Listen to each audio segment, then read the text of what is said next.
Hello, you are most welcome, ladies and gentlemen, to Real Impartation Moment on Tuesday Night Anatomy with Daniel Okwan. Today, we want to look at muscles of the posterior compartment of the forearm. We already looked at muscles of the anterior compartment of forearm, being, of course, the flexors. Today, we want to look at that of the posterior compartment, and they are what we call the extensors of the forearm. Now get to know that these extensors, yes, all of them are supplied by the radial nerve. Yes, whether it's the posterior interosseous nerve, yes, to still the radial nerve. And so, without much ado, let's set the ball rolling. So we begin with the brachioradialis. Now remember, the muscles of the posterior compartment of the forearm are organized into two groups. We have, of course, the superficial group and of course the deep group. So begin with one of those superficial group. Now this muscle is a bit, there's some kind of controversy regarding it. That's the brachioradialis muscle. Yeah, because at the end of the day, yes, we tend to see it more in the anterior compartment of the forearm. Yes, and of course by way of action, yes, it's an important flexor. It helps in some flexion at the elbow joint. So being a flexor, then that controversy comes in. That yes, should we put it under muscles of the anterior compartment or muscles of the posterior compartment? But one thing that we know for sure is that yes, muscles of the posterior compartment are all supplied by, of course, the radial nerve, and therefore, yes, no doubt that this muscle is well placed in the posterior compartment of the forearm. Again, the origin, yes, although it's not coming from what we call the lateral epicondyle. Now remember, muscles of the posterior compartment being generally the extensors, they are coming from, of course, the lateral epicondyle, especially the superficial group. But this one, although it's not coming from, of course, the lateral epicondyle, it's coming from, of course, the proximal portion of what we call the, lateral supracondylar ridge. Okay, lateral super. Now, in the lateral supracondylar ridge, we have the proximal part and we have the distal part. Now, we get to the distal part, who provide that surface point for origin for, of course, the extensor radialis longus. Okay, so we will look at that. So this muscle, yes, taking origin from, the proximal portion of what we call lateral supracondylar ridge, yes, comes all the way running laterally and comes and inserts on what we call the radial styloid process. So the styloid process of the radius will be its point of insertion. And that is why, apart from helping in flexion at the elbow joint, it's also very important as far as pronation is concerned, and also assisting in some supination, but mainly pronation. Okay, so that is the muscle, brachioradialis muscle. Then the next muscle, also in the superficial group, yes, is what we call Extensor Digitorum. Now we saw that in the anterior compartment of the forearm, yes, we saw that one of the intermediate muscles was flexor, digitorum superficialis, and of the deep muscle being, of course, flexor digitorum profundus, which inserted, respectively, of course, the basis, of course, the middle and of course the distal phalanges. Now, for extensor digitorum in the posterior compartment of forearm, we don't have that of profundus or superficialis. Neither do we have brevis or longus. So there's a single muscle. Yes, this time around taking origin from, of course, the lateral epicondyle being the common, extensor origin, comes all the way, and of course, its tendons were split into four. So that they go to the medial foredigit. They are going to actually insert onto, of course, the middle and then the distal phalanges. But yes, because this one we don't have the superficialis and of course the profundus. And then of course we know it will be supplied by, of course, the posterior interosseous nerve, which is actually coming from the radial nerve. And this muscle, because of where it is attaching, okay, is going to help in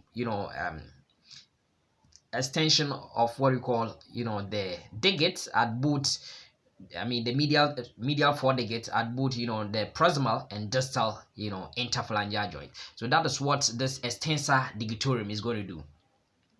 But one thing that we realize is that this extensor digitorum, when they insert at the distal aspect as well as the they tend to be a bit expanded. They don't insert there just a tendon, and therefore what happens is that they form what we call extensor hood, or extensor expansion. Okay, so that is what we see, or digital what we call expansion. So that is the muscle which we are seeing in what we call the superficial group, extensor digitorum. Now, the next muscle that is also in the superficial group is what we call Extensor Digitorum Minima.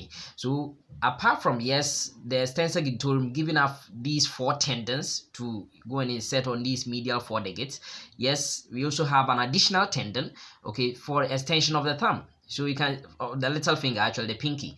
So, it's going to insert on the base of what we call the middle, phalanx of what we call the 5th digit. Okay, and that is why it will be very important as far as, of course, extension at, of course, this digit actually at what you call the proximal interphalangeal joint. So there's an additional tendon for extension of the little digit, also coming from, of course, the common extensor origin, being, of course, the lateral epicondyle, also supplied by, of course, the posterior interosseous nerve, which is a branch of the radial nerve. Then, of course, we go to, what we call the Extensor Indices. Now, one thing is that the reason why I'm bringing Extensor Indices is that, yes, the point is that now the Extensor Indices is a muscle in the deep compartment, but I want to introduce this over here. The reason is that, yes, we've seen Extensor Digitorum, we've seen, of course, Extensor Digitorum Minima. There's an additional tendon for also the index finger, just like we saw for that of the little finger.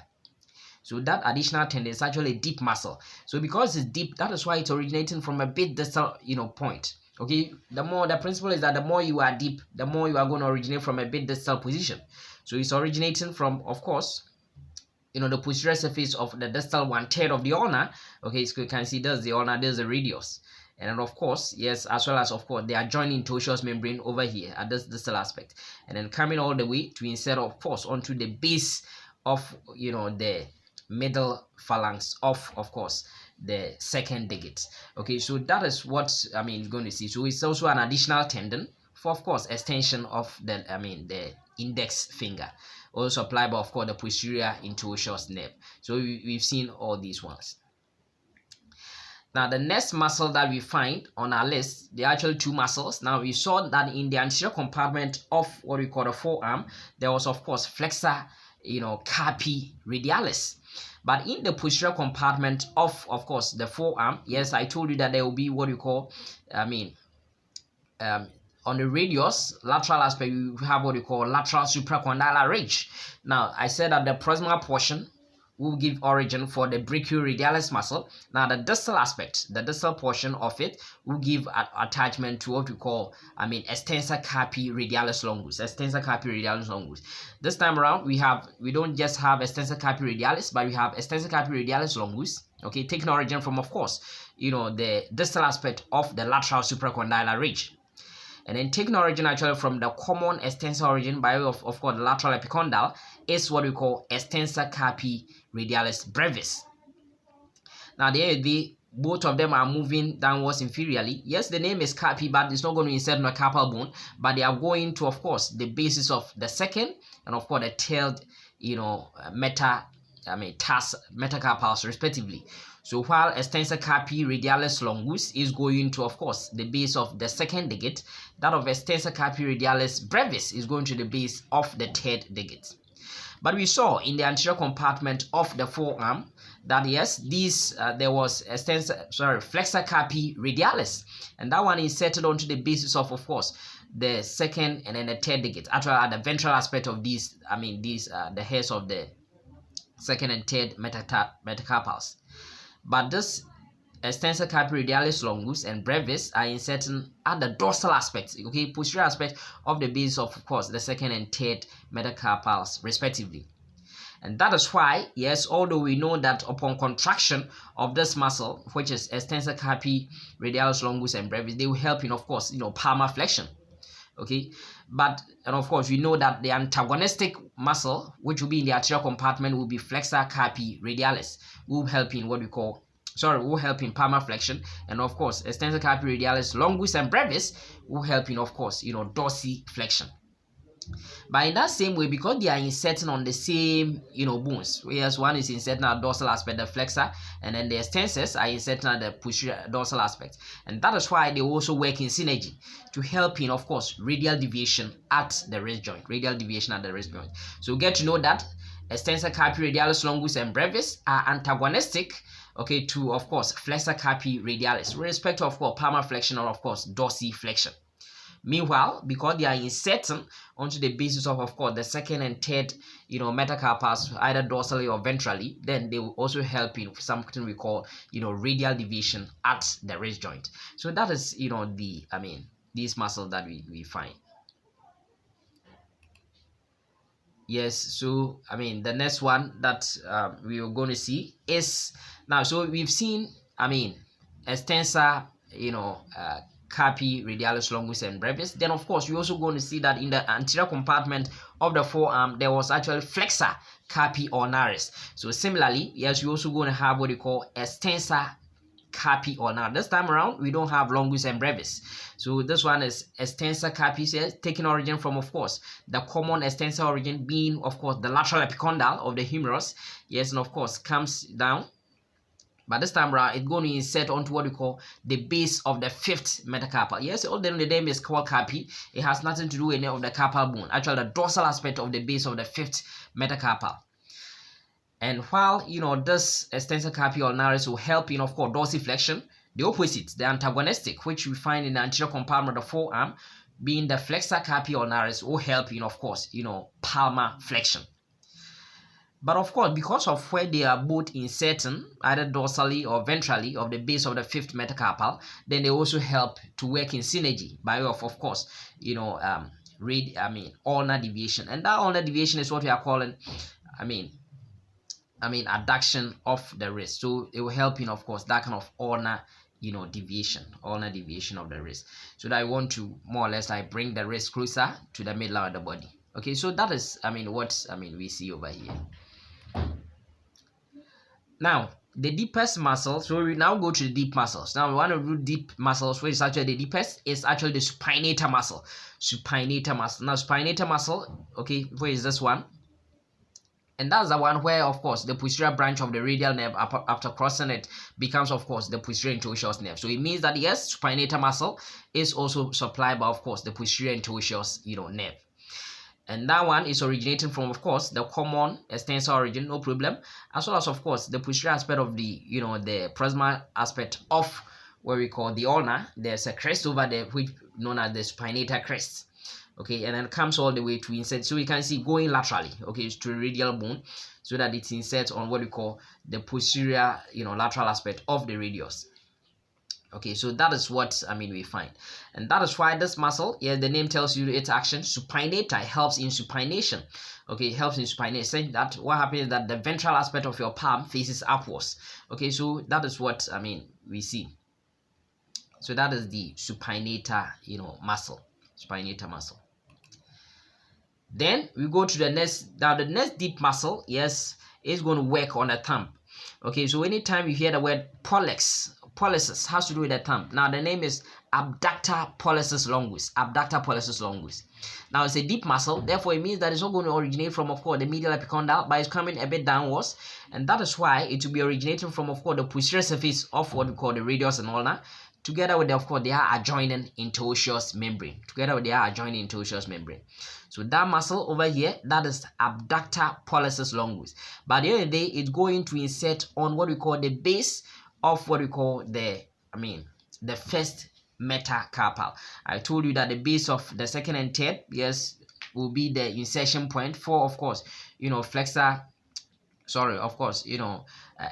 carpi, radialis, longus, and brevis, respectively. I told you that. Now, for this one, which is, of course, the abductor pollicis longus, is going to insert on the base of what we call the first metacarpal. And that is why it will be very important as far as, abduction of the thumb is concerned. But although it's inserted on the base of the first metacarpal, it's going to insert actually on the lateral aspect, so that it helps in abduction of the thumb. Okay, abduction of the thumb upon contraction, helping in that kind of abduction of the thumb. And this muscle is one of those muscles which will form, the lateral boundary of what we call the anatomical snuff box. Okay, so that is abductor pollicis longus. Now the next muscle is a bit medial to it, which is also forming what we call the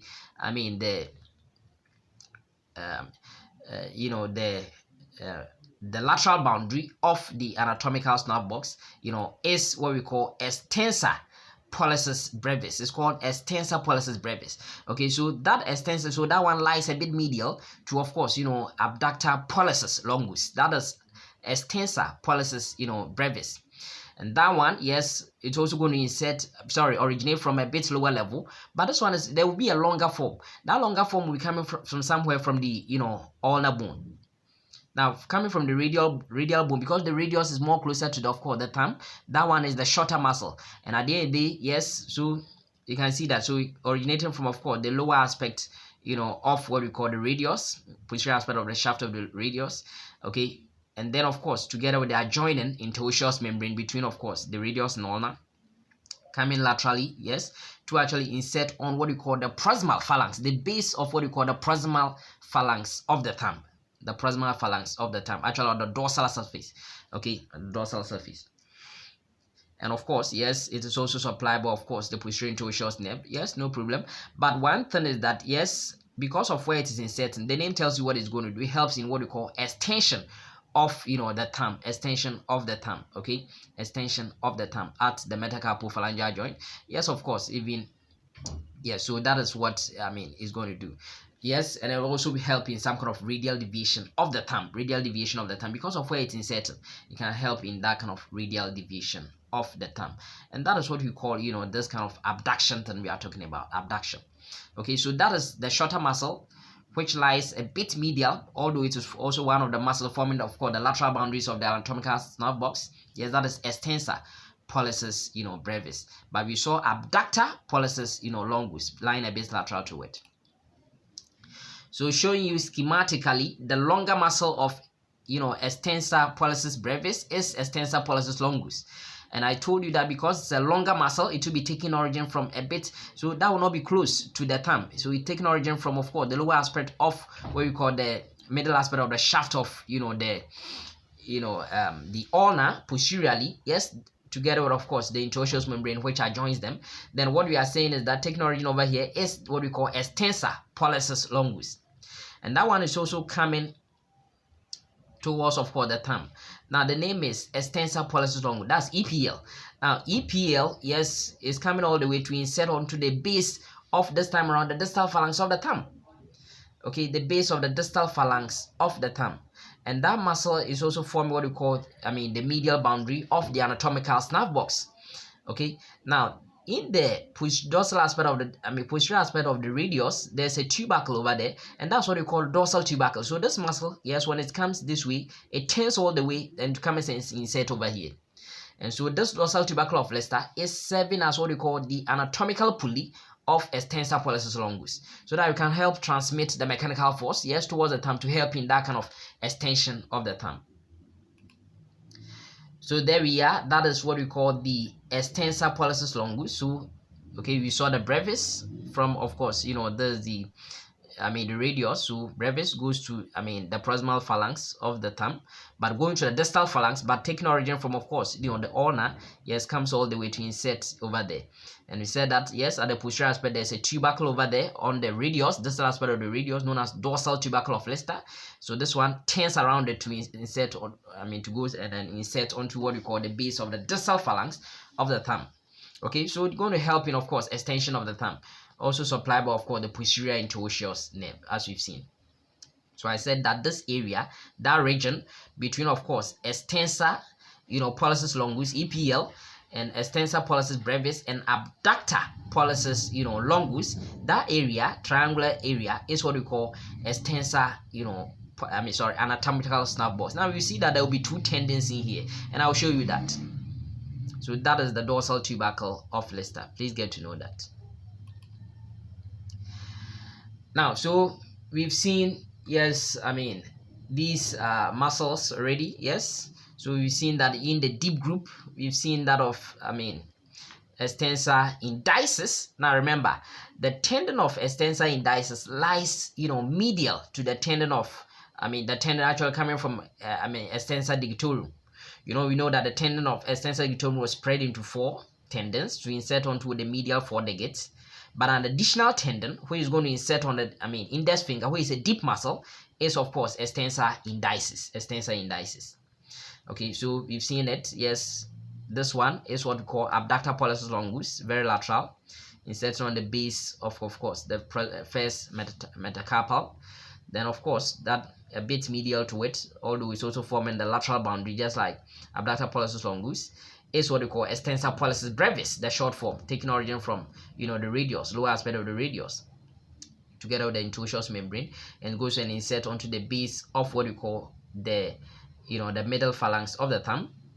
Then of course even more medial to that, yes, we are going to have what we call, taking origin from of course the ulna together with the interosseous membrane. That is what we call the EPL, Extensor Pollicis longus.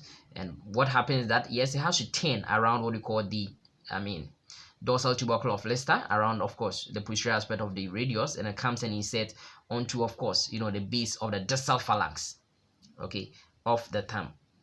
So this area becomes of course the anatomical snuff box. So that is what we have to actually know.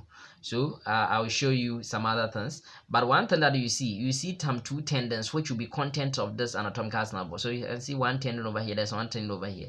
This lateral tendon is going to insert on the base of what we call the second metacarpal at the dorsal aspect, and that one becomes of course Extensor Capping longus.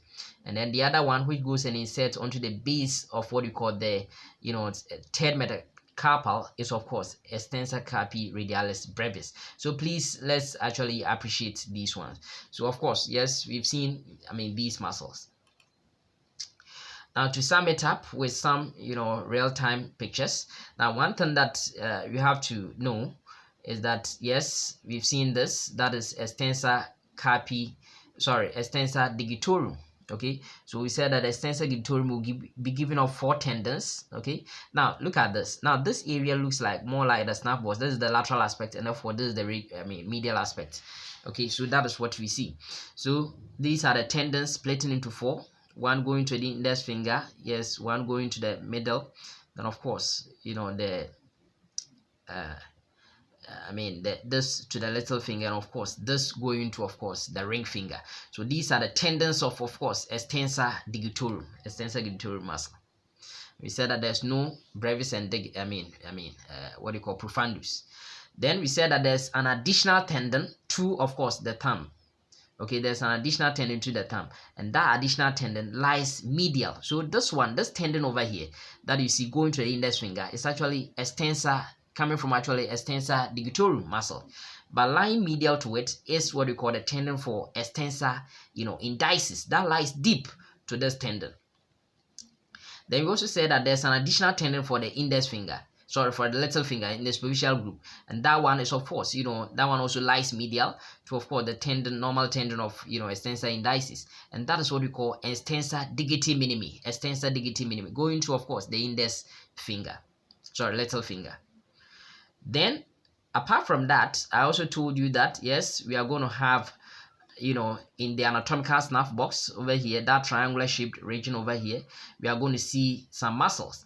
That muscle which is forming the lateral boundary, there are 2 muscles forming the lateral boundary. The lateral most one, yes, is going to be the abductor pollicis longus. So that is the lateral one. Then lies medial to it, but although also forming part of the lateral boundary of the snuff box, is what we call Extensor Pollicis Brevis. Okay, Extensor Pollicis Brevis. Because we said that one will be taking origin from, of course, the radial bone, because that bone over here will be radius, and then taking origin from a bit distant place. So we can see this tendon from a bit distal point. Okay, from of course the ulna. So that muscle which turns around where we have the anatomical pulley for it, being of course the dorsal tubercle of Lister, that is what we call Extensor Pollicis longus, EPL. So it turns over this way, and then of course goes and insert onto what we call the distal base of the distal phalanx of the thumb. So that triangular shaped area, which I said that there will be 2 tendons of muscles in there, and those 2 tendons of muscles in there are what you call the one which is these are the things, one over here, which are also content of the snuff box. Yes, if I trace it upwards, then I can see it that this one which is going to be the lateral most one, which is taking actual origin from of course a higher point, Okay, I mean the distal aspect of what you call the lateral supracondylar ridge is what you call extensor radialis longus, and that one is going all the way to insert onto the base of what you call the dorsal aspect of the base of the, I mean, second metacarpal. And of course, taking origin from the common extensor origin, going all the way to insert onto what we call the base of the third metacarpal. Actually, the dorsal aspect is what we call the tendon for extensor radialis brevis. So these are the tendons that we have to actually appreciate. So in real time section, yes, you can actually picture some of these tendons. I hope you find it helpful. Get to know that all these muscles we talked about, yes, are supplied by, of course, the radial nerve. Now, one thing is that there was one muscle that I failed to mention. It is also in the superficial group. That is the anconeus. Anconeus taking origin actually from, of course, the posterior aspect of what you call the, the radius, and of course, posterior aspect of the common, extensor origin, which is, of course, the lateral epicondyle, and of course, inserting onto the posterior aspect of the olecranon. That is the anconeus.